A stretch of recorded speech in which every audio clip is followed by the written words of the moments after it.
Subscribe our channel True Point Facts and press the bell icon for latest update. 3 जून 1998 की सुबह एक German family coffee पीकर अपने train के सफ़र को एंजॉय कर रही थी। ये हाई स्पीड ट्रेन म्यूनिक से हैम्बर्ग जा रही थी। सुबह 10:30 का वक्त था और अभी तक सब कुछ नॉर्मल था। लेकिन ठीक 12 मिनटों के बाद वो फैमिली तब खौफजदा हो गई जब अचानक उनके पाँव के नीचे से स्टील का एक टुकड़ा फ्लोर को फाड़ कर निकलता है, वो भी सीधा उनकी सीटों के बीच से। लेकिन ये सिर्फ एक शुरुआत थी। जर्मन हाई स्पीड ट्रेन की हिस्ट्री में सबसे खतरनाक हादसे की शुरुआत। नाज़रीन, 1950s के आखिर में जापान ने दुनिया को तब हैरान कर दिया जब उनकी शिनकानसेन यानी बुलेट ट्रेन दुनिया की पहली हाई स्पीड ट्रेन बनी। इस ट्रेन ने पूरे मुल्क के शहरों को आपस में जैसे कनेक्ट कर दिया था और सफर इतना तेज बना दिया कि घंटों का सफर मिनटों तक आ पहुंचा। जापान की देखा देखी फ्रांस और इटली ने भी अपना हाई स्पीड ट्रेन इंफ्रास्ट्रक्चर बनाया और फिर जर्मनी भी पीछे नहीं रहा। जर्मनी ने अपना खुद का हाई स्पीड ट्रेन प्रोजेक्ट शुरू किया जिसका नाम रखा गया ICE यानी इंटरसिटी एक्सप्रेस। 1980s में जब ये ट्रेन्स मंजर आम पर आईं तो दुनिया को लगा कि ट्रेन्स का बस यही फ्यूचर है। इनमें हर उस चीज का ख्याल रखा गया जो इंसान तसव्वुर कर सकता था। एरोडायनेमिक डिजाइन, मॉडर्न कंप्यूटर्स का इस्तेमाल और बेमिसाल आरामदेह सफर, सब कुछ परफेक्ट लग रहा था। लेकिन हर परफेक्ट सिस्टम के अंदर एक छुपी हुई कमजोरी जरूर होती है और आइस ट्रेन्स की कमजोरी थी उनके व्हील्स। आइस जनरेशन 1 ट्रेन्स के व्हील्स शुरुआत में मोनोब्लॉक डिजाइन में बने थे, यानी पूरा व्हील एक सॉलिड 1 पीस स्टील में बना था जो कि मजबूत, सस्ता और रिलायबल होता था।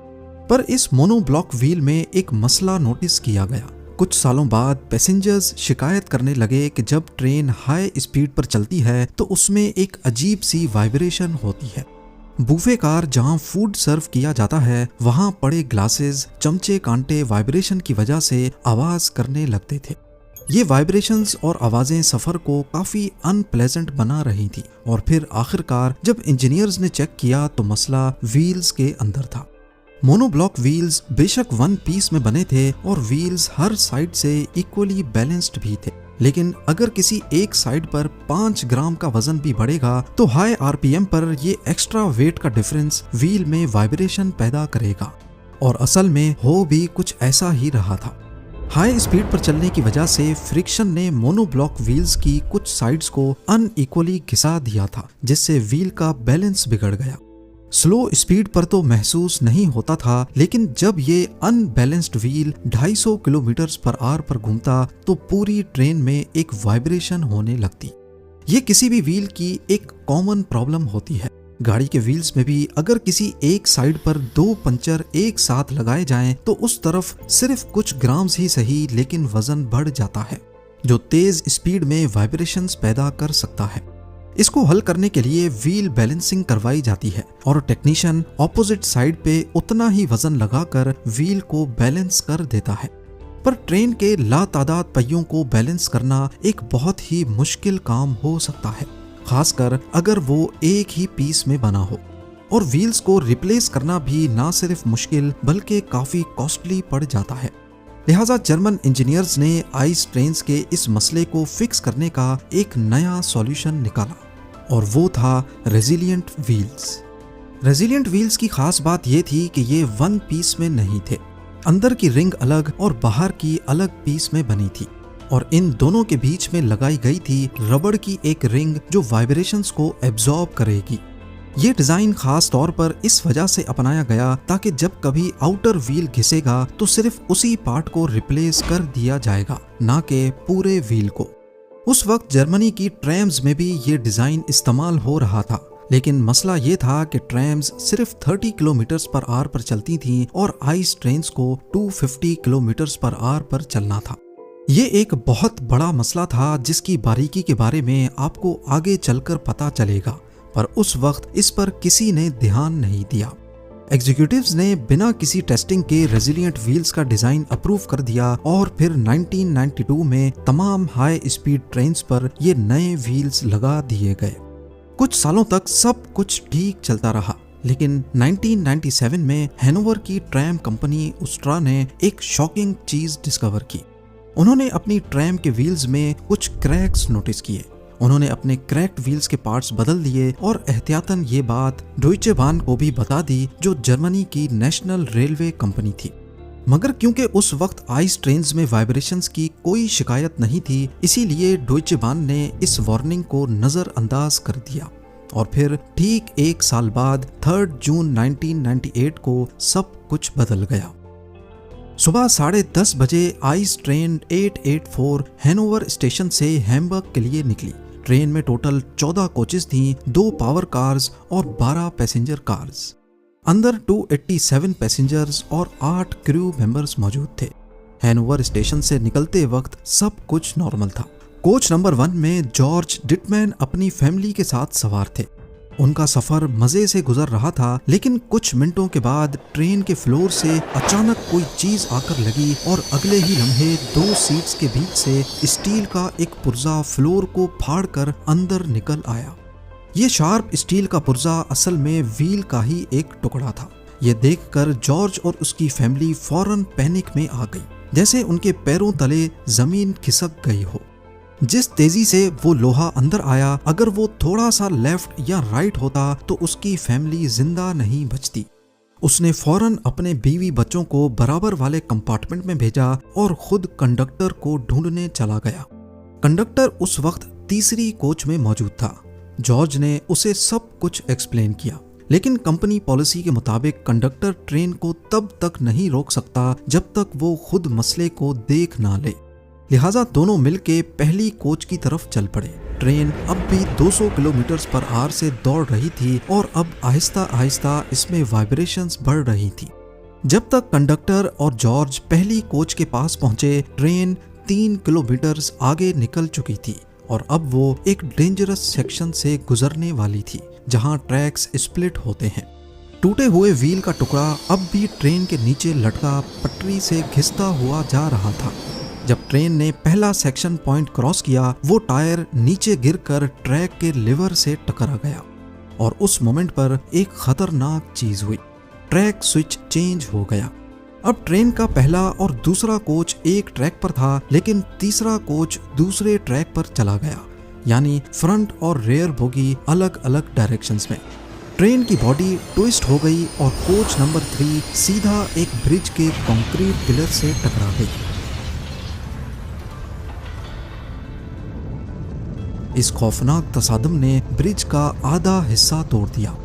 कोच नंबर 4 ने कोलैप्स होते हुए ब्रिज को तो अवॉइड कर लिया, लेकिन एम्बैंकमेंट से टकरा गई और 3 रेलवे वर्कर्स उसी वक्त कुचले गए।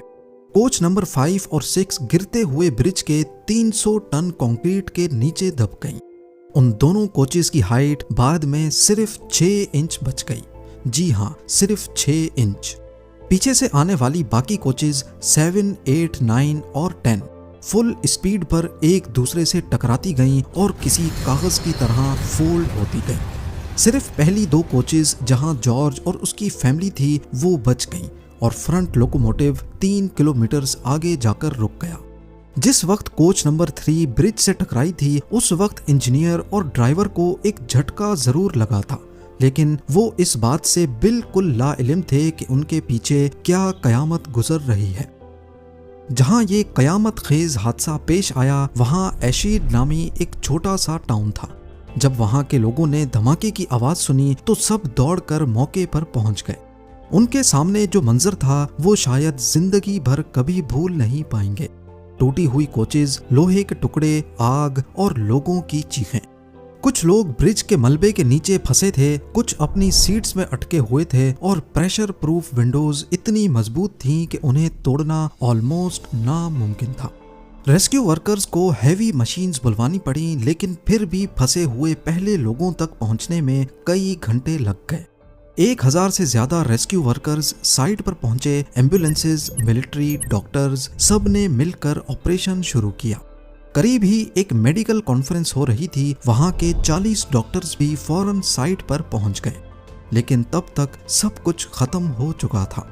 इस हादसे में टोटल 101 लोग मारे गए, 88 लोग शदीद जख्मी हालत में पाए गए और 100 के करीब लोगों को मामूली जख्म आए।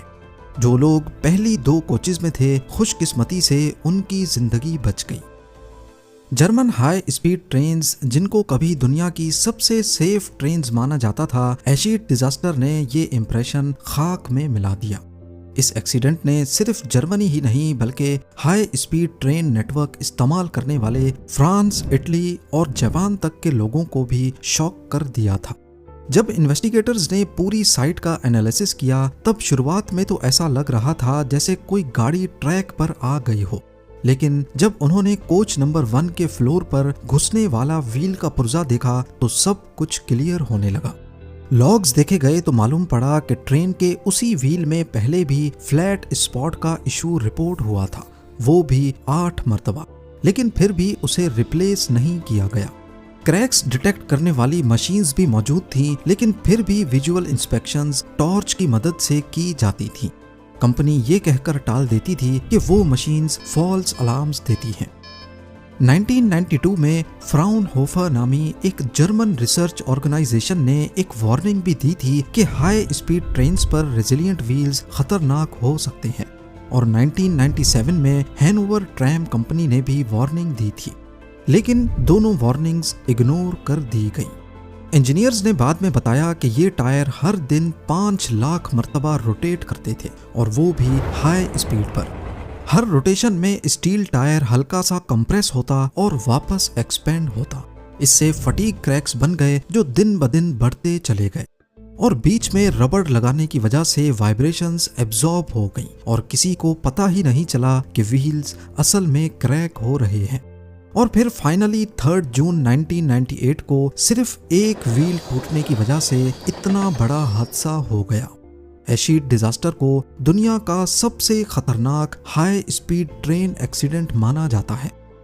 इस हादसे के बाद सभी हाई स्पीड ट्रेन्स के व्हील्स वापस मोनोब्लॉक डिजाइन में रिप्लेस किए गए और जंक्शन पॉइंट्स के आसपास तमाम ब्रिजेस को रीलोकेट किया गया ताकि दोबारा ऐसा हादसा न हो सके। जर्मनी ने इस हादसे के बाद अपने पूरे रेल सिस्टम को दोबारा इवैल्यूएट किया। प्रेशर प्रूफ विंडोज रिप्लेस की गई ताकि फ्यूचर में अगर रेस्क्यू की जरूरत पेश आए तो अंदर फंसे लोगों को विंडोज तोड़कर बाहर निकाला जा सके। आज भी जर्मनी के रेलवे ट्रेनिंग सेंटर्स में एशिड डिजास्टर एक एग्जाम्पल के तौर पे पढ़ाया जाता है। मोनोब्लॉक व्हील्स में बेशक मेंटेनेंस कॉस्ट ज्यादा है और टाइम भी ज्यादा लगता है, लेकिन हाई स्पीड पर ये 1 पीस में कास्ट होने की वजह से कम से कम टूटते नहीं हैं, और वाइब्रेशंस एक सिग्नल होता है कि अब व्हील्स को बैलेंसिंग की जरूरत है। If you like our videos, don't forget to like, share, and comments.